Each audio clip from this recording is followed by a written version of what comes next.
नमस्कार मित्रांनो, तुमचं मनापासून स्वागत आहे आजच्या या अतिशय खास आणि माहितीपूर्ण व्हिडिओमध्ये। मित्रांनो, कधी तुमच्या सोबत असं घडलंय का की अचानक तुमचे हात किंवा पाय सुन्न पडतात आणि त्याच भागात एक विचित्र झिंझिन, सनसनाट किंवा शहारल्यासारखी भावना जाणवते। बऱ्याच वेळा हे असं काही कारण नसताना घडतं आणि थोड्या वेळाने आपोआपच ठीकही होतं। बहुतेक लोक याकडे दुर्लक्ष करतात कारण त्यांना वाटतं की काही गंभीर गोष्ट नाही, पण हेच जर पुन्हा पुन्हा होत असेल, तुमचे हातपाय वारंवार सुन्न पडत असतील, टोचल्यासारखं वाटत असेल, त्यात थोडा त्रासदायक वेदनाही होत असेल, तर ही बाब हलक्यात घेण्यासारखी नाही, कारण कदाचित यामागे एखादा गंभीर आजार सुरू होऊ शकतो। म्हणून आजच्या या व्हिडिओमध्ये आपण खूप सोप्या भाषेत जाणून घेणार आहोत की हातपाय सुन्न का होतात, त्यामागचं नेमकं कारण काय असतं, कोणते आजार किंवा अडचणी यामागे लपलेले असू शकतात आणि हे थांबवण्यासाठी कोणते घरगुती उपाय तुम्ही घर बसल्या करू शकता। म्हणून संपूर्ण माहिती मिळविण्यासाठी हा व्हिडिओ शेवटपर्यंत नक्की बघा आणि जर यातील माहिती तुमच्या उपयोगाची वाटली तर एक लाईक व्हिडिओला नक्की द्या। मला तुमच्या लाईकमधून पैसे मिळत नाहीत, पण तुमचा हा छोटासा पाठिंबा मला अजून चांगले आणि माहितीपूर्ण व्हिडिओ बनवण्यासाठी हिम्मत आणि प्रेरणा देते। चला तर मग सुरुवात करूया। मित्रांनो, सगळ्यात आधी जाणून घेऊया की हे सुन्नपण ओळखायचं कसं। म्हणजे जर तुम्ही एखादी वस्तू हातात घेतली आणि ती पकडली, हे जाणवलंच नाही किंवा हळूहळू त्या ठिकाणी सनसनाट, झिंझिन किंवा टोचल्यासारखं वाटायला लागलं, तर समजून घ्या की तो भाग सुन्न होतोय। कधी कधी कोणतेही कारण नसताना किंवा हातपाय झोपून जातात आणि तुम्ही जर थोडंसं हलवलं किंवा सौम्य मसाज केलं तर काही वेळाने ते बरे होतात।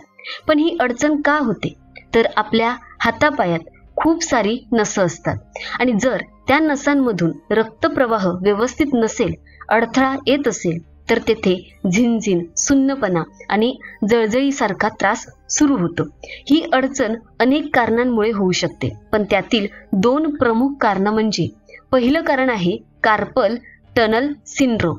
जर तुम्हाला हातांच्या बोटात, मनगटात किंवा तळहातात वारंवार झिंझिन वाटत असेल, तर ही समस्या त्या ठिकाणी असलेल्या बीज नस दाबली गेल्यामुळे होऊ शकते। ही नस थेट तुमच्या बोट, तळहात आणि हाताच्या वरच्या भागाशी जोडलेली असते। या अवस्थेत तुमच्या अंगठा, तर्जनी आणि मधल्या बोटात सर्वाधिक झिंझिन जाणवते। जर ही लक्षणं सुरुवातीला ओळखली तर उपचार अगदी सोपे होऊ शकतात। काम करताना अधेमध्ये हात आणि बोटांना थोडा आराम द्या। दिवसातून 2-3 वेळा मनगटाला घड्याळाच्या दिशेने आणि मग उलट दिशेने फिरवा। ही साधी व्यायाम पद्धती नसांवरचा ताण कमी करते आणि त्यामुळे झिंझिन आणि वेदना कमी होतात। दुसरं सामान्य कारण म्हणजे आपल्या शरीरात आवश्यक पोषक तत्वांची कमतरता असणं।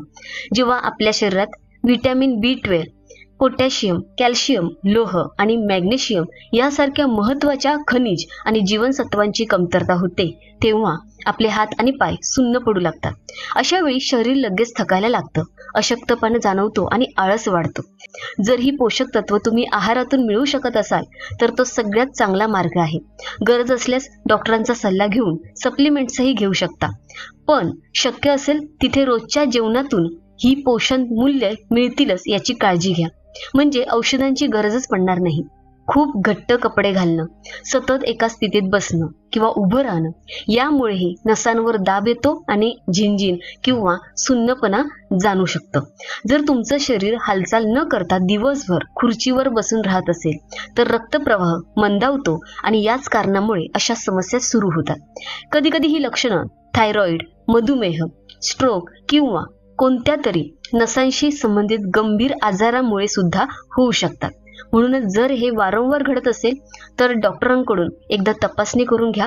जेव्हा अडचणींचं नेमकं कारण समजेल तेव्हा त्यावर उपचार करणं सोपं होईल आणि लवकर आराम मिळेल। डॉक्टरांच्या सल्ल्याने औषधही घेतलं जाऊ शकतात। चला तर आता सोपे घरगुती उपाय पाहूया, जे तुम्ही रोज करत राहिलात तर सुन्नपणा आणि झिंझिनीतून खूप मोठा दिलासा मिळू शकतो। जर ही समस्या एखाद्या विशिष्ट भागात, हात किंवा पायांमध्ये वारंवार जाणवत असेल तर रोज सौम्य मालिश करण्याची सवय लावा। दररोज झोपण्यापूर्वी काही मिनिट हातापायांची हलक्या हाताने मालिश करा। यामुळे रक्ताभिसरण, ब्लड सर्क्युलेशन सुधारतं, स्नायूंना बळकटी मिळते आणि अशक्तपणा हळूहळू कमी होतो। त्यामुळे सुन्नपणातही लवकर फरक पडतो। जर काही गंभीर त्रास नसेल तर हा उपाय तुमच्यासाठी खूप फायदेशीर ठरेल। सोबतच तुम्ही थोडा वेळ काढून हलका फुलका व्यायाम करा, बाजूने वळून स्ट्रेचिंग करा किंवा कोमट पाण्याने शेक करण्याचा सल्लाही नक्कीच घेऊ शकता। जर ही अडचण खूप दिवसांपासून आहे तर एक साधा पण सोपाही उपयोगी उपाय आहे। एका भांड्यात थोडं पाणी नीट उकळवा। जेव्हा पाणी उकळायला लागेल तेव्हा त्यात 1 चमचा हे सेंधव मीठ टाका। हे मीठ कुठल्याही किराणा दुकानात किंवा आयुर्वेदिक दुकानात मिळतं। जेव्हा पाणी थोडंसं थंड होईल, कोमट होतं, म्हणजे सहन होईल इतकं, तेव्हा हात किंवा पाय सुन्न होतात त्या भागांना 10 मिनिटांसाठी त्या पाण्यात बुडवा। पाणी थेट त्या जागी लागू दिलं पाहिजे। हे केल्याने खूप लवकर आराम मिळतो आणि शरीराला शांतता मिळते। मित्रांनो, आता आणखीन एका प्रभावी आणि सहज करता येणाऱ्या उपायाबद्दल बोलूया, तो म्हणजे दालचिनीचं रोजचं सेवन। मित्रांनो, दालचिनीमध्ये नैसर्गिकरित्या असे घटक असतात जे शरीरात रक्तप्रवाह चांगला ठेवायला मदत करतात। एका प्रसिद्ध वैज्ञानिक संशोधनात हे स्पष्ट झालं आहे की जो व्यक्ती रोज थोडीशी दालचिनी आपल्या आहारात घेतो तो अनेक आजारांपासून दूर राहतो। दालचिनी शरीराची रोगप्रतिकार शक्ती, इम्युनिटी शक्ती हळूहळू वाढवते आणि आपल्याला रोजच्या आजारांशी लढण्याची ताकद देते। दालचिनी घेतल्याने केवळ सुन्नपणा आणि झिंझिनीतच नाही तर सांधेदुखी, पाठदुखी, गुडघ्यातील जडपणा आणि शरीराच्या इतर भागातली वेदनाही हळूहळू कमी होतात। चला तर मग आता पाहूया की या चमत्कारी औषधाचा उपयोग नेमका कसा करायचा।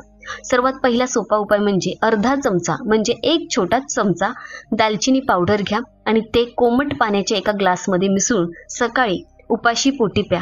दुसरा उपाय, अर्धा चमचा दालचिनी पावडर घ्या, त्यात 1 चमचा शुद्ध देशी मध मिसळा आणि तो मिश्रण चाटून खा।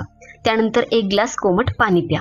हे दोन्ही उपाय खूपच प्रभावी आणि फायदेशीर आहेत। जर तुम्ही यांचा नियमित वापर केला तर हातपाय सुन्न होणं, झिंझिण्याचा त्रास हे सगळं हळूहळू कमी होऊ लागतं। हा उपाय उपाशी पोटी केल्यास उत्तम, पण हवंच असेल तर दुपारच्या जेवणानंतर 2 तासांनीही करू शकता। आता पाहूया अजून 2 घरगुती पण शक्तिशाली उपाय जे आपल्या नसांना बळकट करतात। एक म्हणजे सुकं आलं, सुंठ आपण म्हणतो, आणि दुसरं म्हणजे हळकुंड। ही दोन्ही औषधं आपल्याला आधीपासूनच परिचित आहेत। जर रात्री झोपण्याआधी तुम्ही हळद आणि सुंठ यांच्या दुधात वापर केला तर त्या नसांना ताकद देतात आणि संपूर्ण शरीरात रक्ताभिसरण सुधारतं। कसं करायचं? एका ग्लास दुधाला मंद आचेवर उकळवा, त्यात 1/4 चमचा सुंठ पावडर टाकायची आहे, तितकंच हळद पावडर मिसळा। हे दूध थोडं कोमट झाल्यावर झोपण्याच्या अर्धा तास आधी ते प्या। शक्य असेल तर बाजारातून रेडीमेड पावडर घेऊ नका, त्याऐवजी खडी सुंठ आणि खडी हळद स्वतः आणा, म्हणजे हळकुंड आणा आणि आलं जे सुकवलेलं आहे ते सुखं मिळतं, सुंठ मिळतं, ते वाटून घरच्या घरी शुद्ध पावडर तयार करा। कारण बाजारात मिळणाऱ्या पावडरमध्ये भेसळ असण्याची शक्यता असते।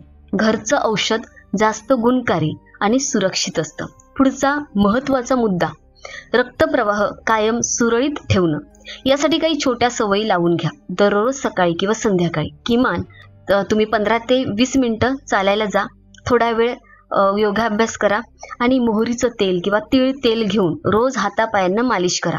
आता आपण पाहूया आहारात काय बदल करायचे जे या त्रासावर कायमची मात करण्यासाठी अत्यंत महत्त्वाचं आहे।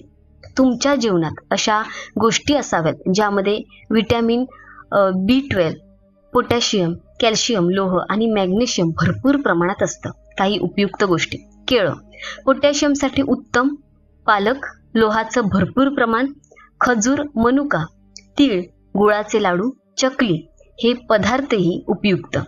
नाशपातीचा हंगाम असेल तर अवश्य खा। जर्दाळू आणि संत्रीही तुमच्या आहाराचा भाग व्हायला हवेत। सोयाबीन पासून बनवलेले पदार्थ, टोफू, सोया चंक्स हे शरीराला बळकटी देतात।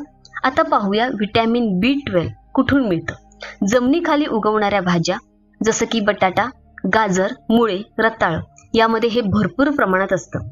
त्याशिवाय दूध, दही, लोणी, पनीर सारख्या दुग्धजन्य पदार्थही हे आढळतात।